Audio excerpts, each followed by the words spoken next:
a very successful one. I think the transition is very important. So when I got into academy in the year 2000, 1998, that's when I was groomed by my professor and a mentor. For 4 years I was under him. So he saw a lot of potential in me. A lot of potential in me. So when he saw potential in me, he also saw some spikes growing around. Okay? So he used to come and talk to me. The conversations that he initiated with me helped me a lot.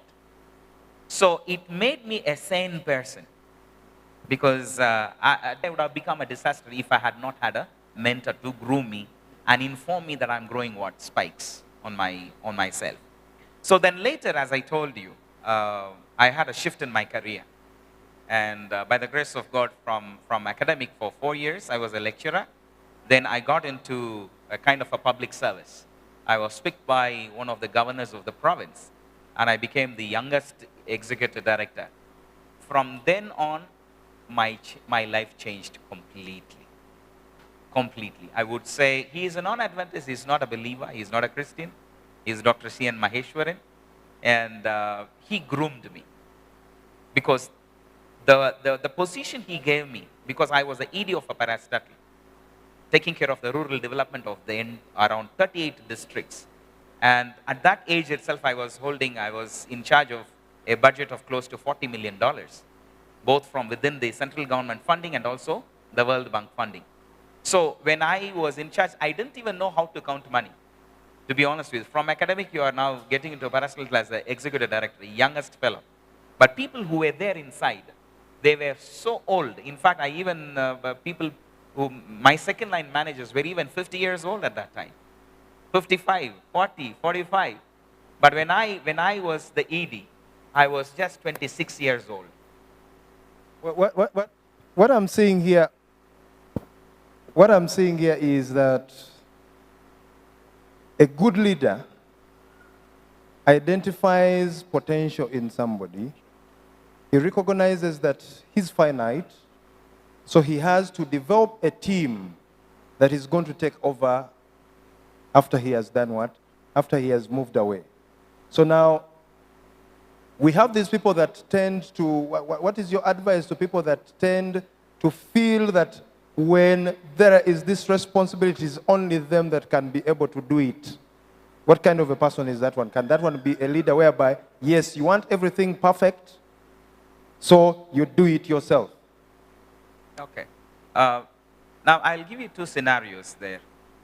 For example, a leader who overstays in a specific post, okay, they tend to be a disaster to themselves, because that is when they develop that attitude like, that person is indispensable. Without me, the whole thing will die. That attitude, it creeps up into their brain because they had not developed a second line. The first trace of toxic leadership, I call that toxic leadership. The first trait in a toxic leadership is when that person does not groom a second line. Even if you're an ED, if you're an MD or a CEO of any post, you will definitely need to identify a second line. If you don't identify or if you don't groom a second line, definitely that is a toxic leader, because who wish to stay in power. For example, even I can put it even in the church setting. Like where I am right now, both in the church as well as in my profession, I've been in academics for 26 years. And fortunately, yes, I was a lecturer for 4 years.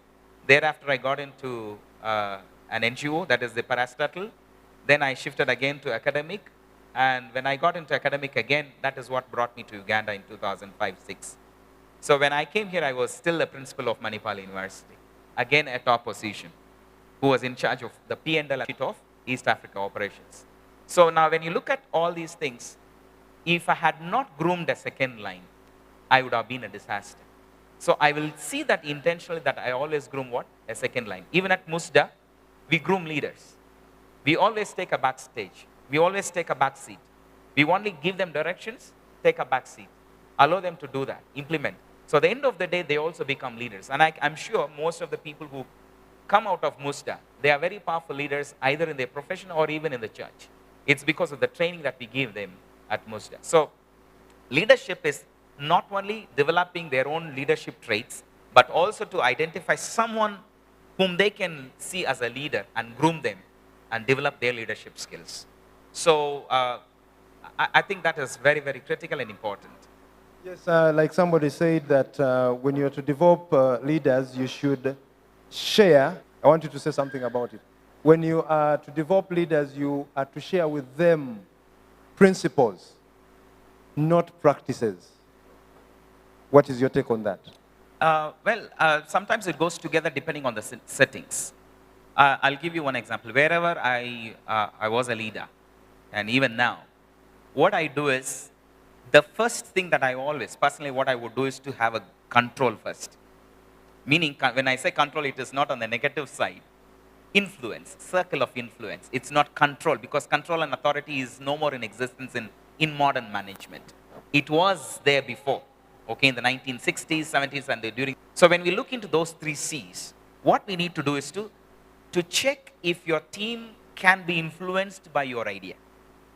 So that comes, so it is basically confidence building exercise. Your initial time duration. Say you can have 2 months or 3 months or maybe a full quarter. Have say, I will be silent and observe everybody, how each and every one of them behave, and then try to see if they would follow you and accept your ideas.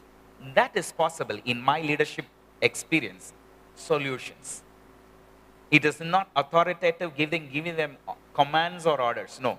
Command and order is not of a leader. It's not at all of a leader. It is more on influencing. Whereby, the moment you begin to give them solutions, they will see that if I go to Milka, I will find a solution. We have problem ABC. We tried everything. It always happens. I've seen this. I'm not bragging, but by the grace of God, I have seen people coming to me and say, Dr. Milka, we come to you because we know that you will always have a solution on the table. So sometimes they even struggle with certain issues, maybe for a week or 2. They come, I give them instant solutions. That comes by experience also. So when they find that their leader can give them solutions, that becomes the first circle of influence. When you establish that circle of influence, that is, there you have won. So once I gain that confidence and control, okay, what I do is I identify people. Even my meetings or decision making, I allow them to chair. So the element, Elder, that I want you to stick on a little bit for maybe one extra minute, is to differentiate between the principles and the practices. You know, I can see Elder Milka saying, you are meant to be doing this thing like this. Why did you do it in a different way? Okay. The principles and the... Well, there are 2 ways of looking at it. Of course, the principles and practices, they go together. But it also depends on the situation. For example, the practices, it's your style. It's your signature. Okay? The principles is common. So we all agree on a principle. But how you get that thing done is your practice. Okay? Say, for example, now in a situation of sales, okay, I will only give them a direction as to what could be the total revenue for a month. But the practices could be different. My approach will be different, but the team's approach will be different. So the practices sometimes we'll have to accommodate. As long as the practices are in line with the principles, it is okay. So the principles are the drivers of the practices? Definitely, most definitely. This camp meeting is about stewardship. So how can a good steward, how can you build a good steward? Those two as a steward. Those 2 are inseparable. It was because David was a good steward. God found him to be a leader. When he was taken to the presence of King Saul, he is explaining, when I was a shepherd, a lion came. I fought the lion and I took the lamb from its mouth. There was a time a snow bear came. I fought it, I killed it. I broke its jaw. Being good stewards. Now, being a good steward leads you to leadership. Because someone is identifying you as a good steward. So even if you're going through an interview process, or even if someone is headhunting and handpicking you, it is because of you being a good steward, you are taken as a leader. So being a steward it's there in the fabric.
Leader is expected to give a desirable outcome or output.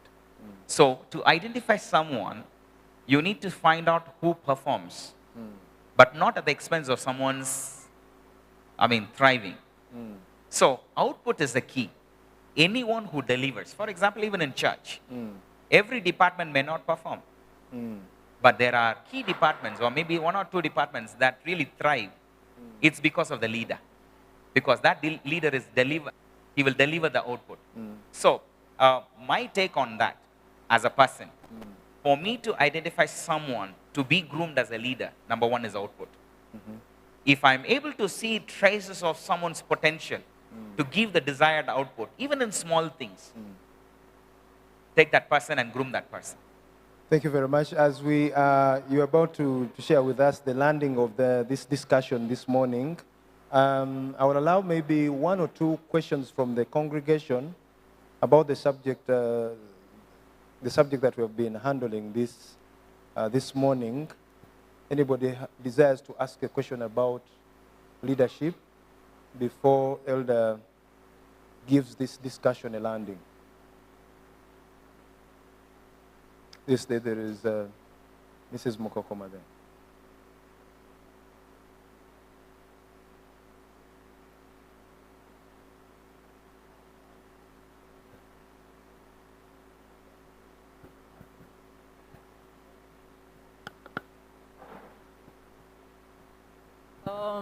Because there is a researcher, Stockdale, who has the trait theory and says that leaders are born with a set of traits. Yet your position is a bit different. How do you reconcile the two? Thank you. Thank you, Dr. Mukokoma. Theories are theories.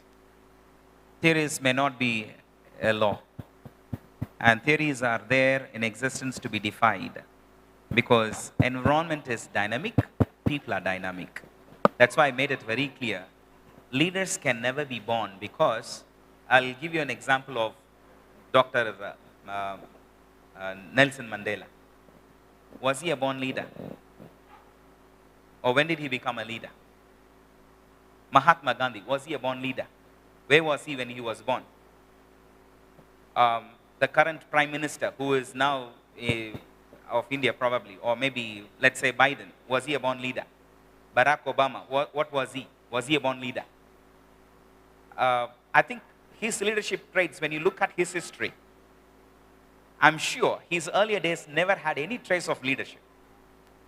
It came along the way.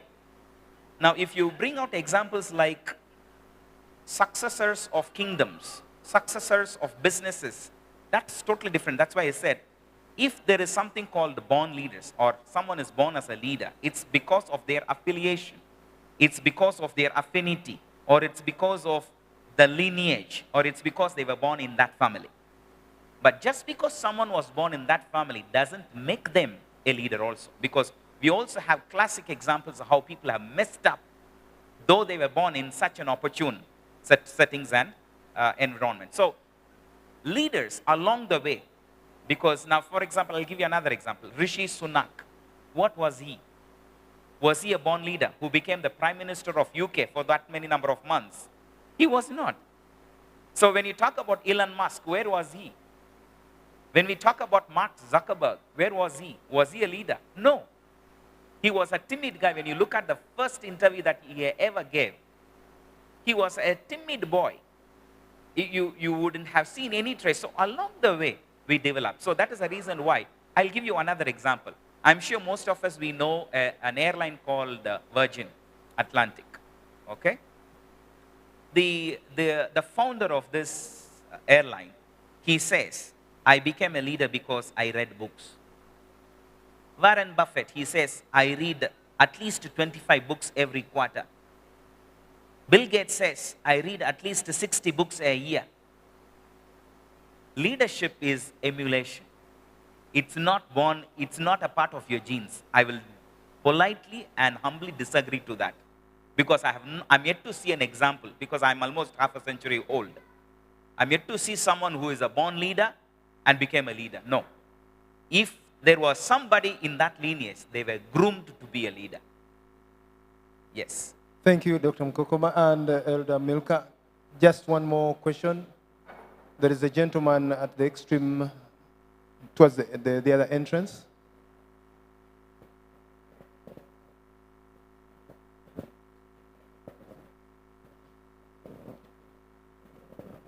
Jonathan, I had pointed at him. But allow him to do, then the other one also. Thank you very much. Good morning, church. I remember very many years ago, I think in high school, they taught us the 4 principles of a good leader. They told us that for you to be a good leader, there are 4 steps. The first one, you do, they watch. You do, they help. Then the third one, they do, you help. Then the fourth one, they do, you watch. But Elder, I want to know the difference between a leader and a manager. Thank you very much. Okay, I'll just give you one statement that it's a big topic because there is a huge difference between a manager and a leader. I'll give you one statement that will summarize everything. A manager manages people. A leader manages your task. I think you have been answered. The reason, Michael, why we are not handling we didn't look at a manager and a leader. That is so wide a topic. We are looking at leaders developing themselves, if I'm to remind you. Leaders developing themselves, you've been put in a position of leadership. You are not going to remain at that level. Every day you have to be improving on yourself.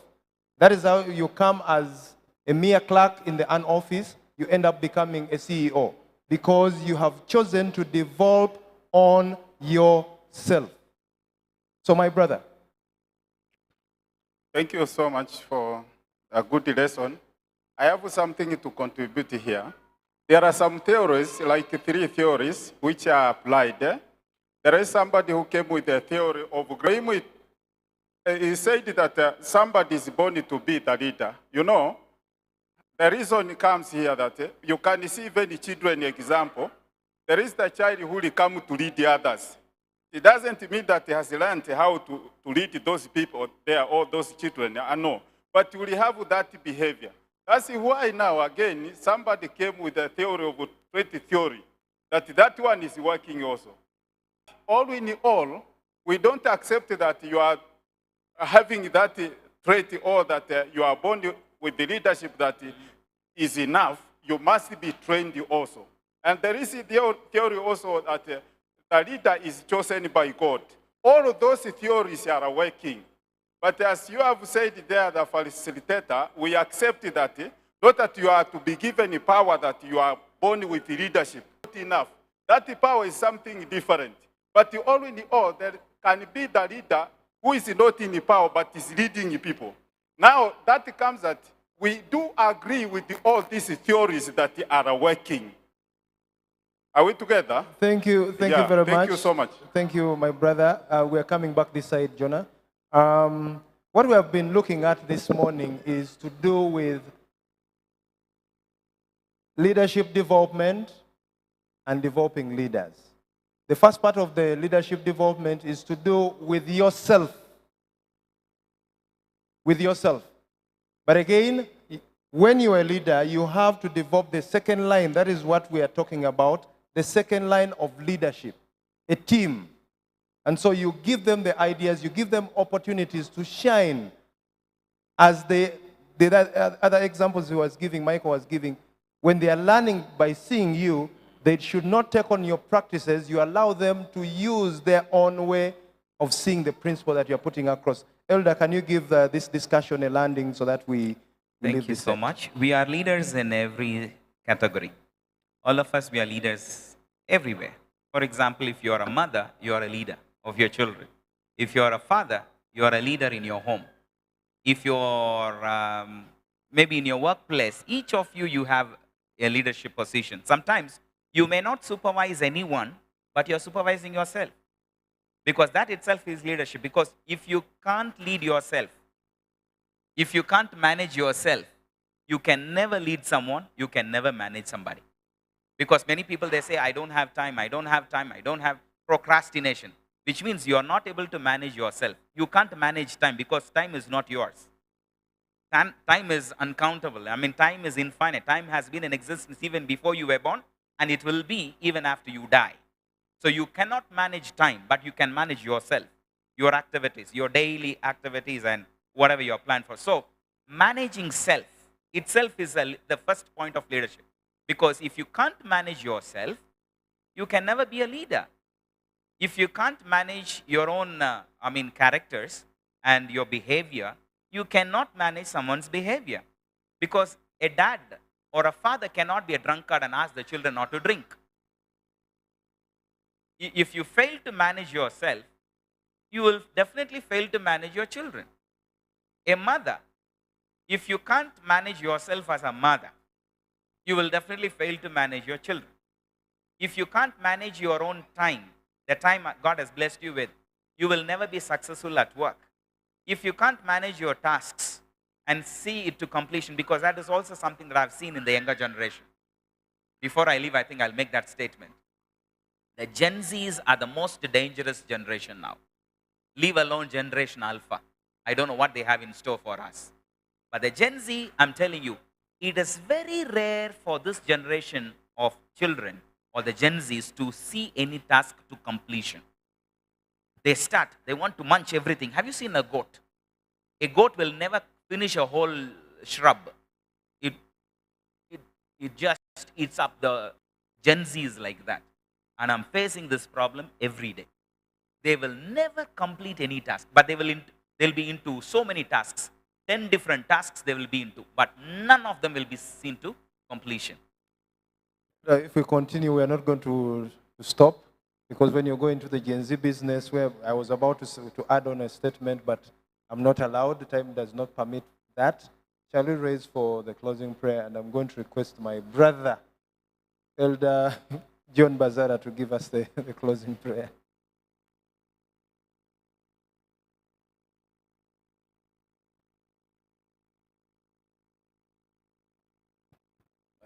Before we pray, let me also add something.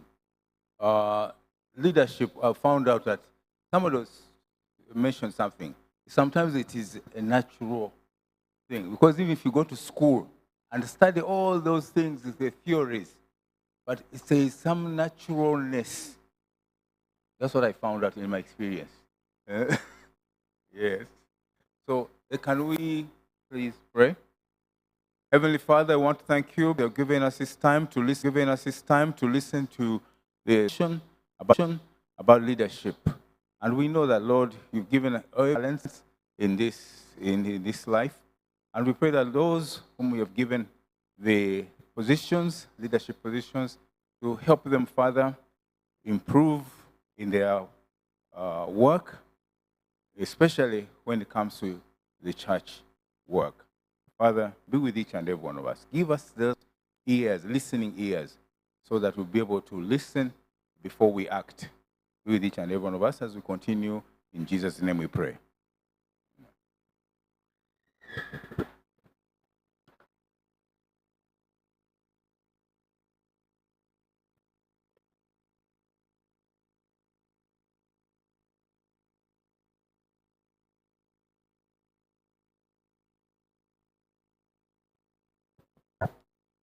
We would like to thank our dear elders for wonderful presentation.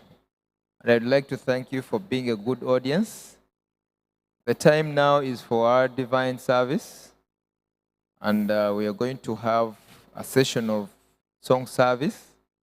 I'd like to welcome our online audience for being with us since we started up to this moment. Today in service we have a Mount Zion choir, and they are doing good work in us. I'm going to give you another round of announcements so that you're aware. One, if you received Pastor Benoni's yellow fever cards, please bring them to me. I'll take them to him. There's a table on our left for your registration, just behind, outside this hall. Please go there and get your QR code or your meal card. Tomorrow we shall have blood. I am preparing you for blood. You don't fear the injection. You prepare yourself to donate blood. We have Brack Optician Services just at the tent close to the baptistry.